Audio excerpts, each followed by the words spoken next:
जय हिंद दोस्तों। आजकल आप देखते होंगे कि हर व्यक्ति यूपीआई इस्तेमाल करता है। फोन पे हो गया, गूगल पे हो गया, पेटीएम हो गया, या फिर किसी प्रकार का पे यूपीआई जो इस्तेमाल आप करते हैं। तो इसको लेकर बहुत सारे लोगों में ये शंका भी रहता है। कई वीडियो के कमेंट बॉक्स में कई लोगों ने ये सवाल किया है कि पेटीएम या फोन पे या गूगल पे अगर डूब गया कभी तो पैसों का क्या होगा। क्या बैंक से हमने जो अकाउंट कनेक्ट कर रखा है, लिंक कर रखा है, या फिर वॉलेट में पैसा रख रखा है, उसका क्या होगा, क्या प्रभाव पड़ेगा। या पेटीएम के द्वारा, फोन पे के द्वारा या गूगल पे के द्वारा हमने कहीं एसआईपी कर रखा है। क्योंकि आपको बता दूं कि आजकल यूपीआई कंपनियों में भी, जैसे कि आपको बता दूं, फोन पे वगैरह में डीमैट अकाउंट वगैरह भी खुलने लगे। तो ऐसे बहुत सारे डाउट है कि अगर ये सब डूब गया कभी, या फिर इसमें से कोई एक डूब गया, तो उसमें जो यूजर है उसका क्या होगा। तो मैं सीधा सीधा आपको बता दूं कि फोन पे हो गया, गूगल पे हो गया या पेटीएम हो गया, अगर डूब गया ये, या इसमें से कोई एक डूब गया, तो आपका जो बैंक अकाउंट वहां पे लिंक है, जहां से आप पैसा ट्रांसफर करते हैं या फिर कहीं से मंगाते हैं, तो उस बैंक अकाउंट पर, उस बैंक खाता पर किसी प्रकार का कोई प्रभाव नहीं पड़ेगा।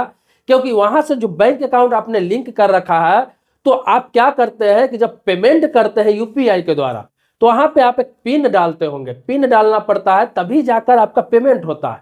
और पैसा कहीं से जब मंगाते हैं तो अगला भी अपना पिन डालता है, तो पैसा आपके अकाउंट पे आता है, वो आपके नंबर के द्वारा, यूपीआई के द्वारा, जो यूनिफाइड पेमेंट इंटरफेस कहा जाता है, उसके द्वारा सीधा आपके अकाउंट में चला जाता है, जो वहां पे लिंक होता है। फोन पे को या गूगल पे को या पेटीएम को या कोई और पे को आपके बैंक अकाउंट से कुछ लेना देना नहीं है। वो आपका पर्सनल यूज के लिए लिंक होता है कि उस पर पैसा मंगा सके और आपके परमिशन से वहां से पैसा ट्रांसफर कर सके।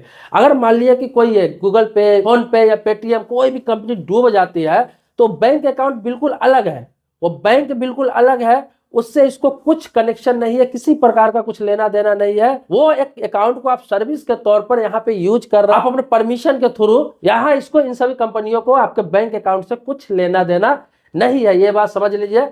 तो उस बैंक अकाउंट पर कोई प्रभाव नहीं पड़ेगा। ये डूब भी जाता है, वहां लिंक भी है, तो कोई प्रभाव नहीं पड़ेगा। आपके अकाउंट से 1 रुपया भी किसी प्रकार का कभी नहीं कटने वाला है, नहीं कोई दिक्कत आने वाली है। अब दूसरा सवाल आता है कि वॉलेट, जो फोन पे, पेटीएम, गूगल पे में वॉलेट होता है, जहां पैसा लोड करके रखते हैं और वहां से कहीं पे करते हैं, कुछ करते हैं, तो वहां लोग 1000, 2000, 4000, 5000 ऐसे रखते हैं। इसमें क्या होता है कि उन्हें कहीं पे करने में आसानी होती है, तो इसीलिए रखते हैं। जो विदाउट पिन के भी आप कहीं पे कर सकते हैं। अगर यूपीआई में आपका पैसा है, बुलेट में, यूपीआई बुलेट में, तो विदाउट पिन का भी आप पे कर सकते हैं कहीं पर।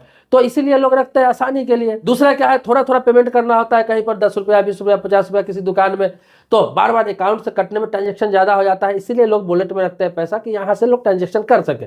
तो उस पैसे का क्या होगा, ऐसा होगा। तो मैं आपको बता दूं कि अगर कोई भी कंपनी अगर डगमगाती है, थोड़ा उसका स्थिति डगमगाता है, तो पहले ही आपको सतर्क कर दिया जाता है एनपीसीआई के तरफ से, या आपको बता दूं आरबीआई के तरफ से, कि आप अपना वॉलेट का पैसा निकाल लीजिए। जैसे अभी पेटीएम के साथ हुआ था, पेटीएम पेमेंट बैंक जब डूबने के कगार में था, तो उससे लगभग 1.5-2 महीना पहले ही आपको सर्कुलर जारी कर दिया गया था कि हर व्यक्ति अपना वॉलेट से पैसा ट्रांसफर कर ले, पैसा निकाल ले, अन्यथा इस पैसे की जिम्मेदारी इतने तारीख के बाद आपको नहीं है। तो सभी लोग अपना अपना पैसा वहां से निकाल लिए थे, ट्रांसफर कर लिए थे, या फिर कहीं शॉपिंग कर लिए थे। तो ये आपको पहले ही सतर्क कर दिया जाता है, आपको टाइम दिया जाता है, 1 महीने, 2 महीने या 3 महीने का टाइम दे दिया जाता है, जब दिवालिया होने की स्थिति में होती है ऐसी कंपनियां। तो इसके अलावा मैं आपको बता दूं, वॉलेट में इसीलिए ज्यादा पैसा लोड करने की परमिशन नहीं दिया जाता। वहां देखते होंगे मैक्सिमम आप 10,000 रुपया तक ही रख सकते हैं।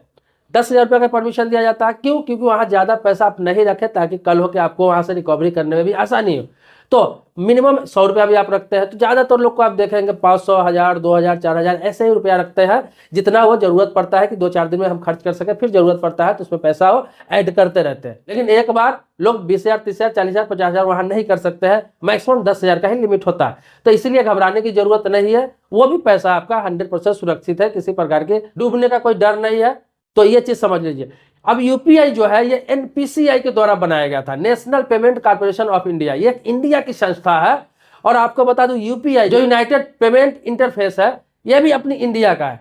कहीं भी ये काम कर रहा है, कई देशों में ये काम कर रहा है, लेकिन ये इंडिया में बनाया गया एक सिस्टम है, और इंडिया गवर्नमेंट ही इसको ऑपरेट करती है। इसीलिए यहाँ पैसा आपका 100% सुरक्षित है। चाहे ये यूपीआई की कोई भी कंपनियां डूब जाती है, यूपीआई जो कराती है, आपको कोई भी किसी प्रकार का, ना बुलेट पर ना खाता पर कोई फर्क पड़ने वाला नहीं है, कोई दिक्कत होने वाली नहीं है। इसलिए निश्चिंत होकर इसका इस्तेमाल किया जा सकता है, कर रहा है, एकदम निश्चिंत रहिए, क्योंकि इन कंपनियों के पास आपका किसी भी प्रकार का कोई भी ऐसा अधिकार नहीं है कि अब डायरेक्ट आपके अकाउंट से पैसा या काट ले, या फिर डायरेक्ट आपके वॉलेट से पैसा काट ले, या फिर उसको डुबा दे। तो दोस्तों इसी प्रकार की कोई जानकारी चाहिए, चाहे बैंक से हो गया, इंश्योरेंस हो गया, लोन हो गया, फाइनेंस हो गया, इन्वेस्टमेंट हो गया, पोस्ट ऑफिस हो गया, इस तरह की कोई भी जानकारी चाहिए तो आप कमेंट बॉक्स में लिख सकते हैं, आपके टॉपिक का भी वीडियो जरूर बना दूंगा। सब्सक्राइबर है तो कोटि कोटि धन्यवाद देता हूं, सब्सक्राइबर नहीं है तो चैनल को सब्सक्राइब कीजिए, बगल में बेल घंटी उसको भी दबा लीजिए। मिलता है एक नेक्स्ट वीडियो में जो आप ही के मुद्दे पर होगा, तब तक के लिए शुक्रिया, धन्यवाद, जय हिंद दोस्तों।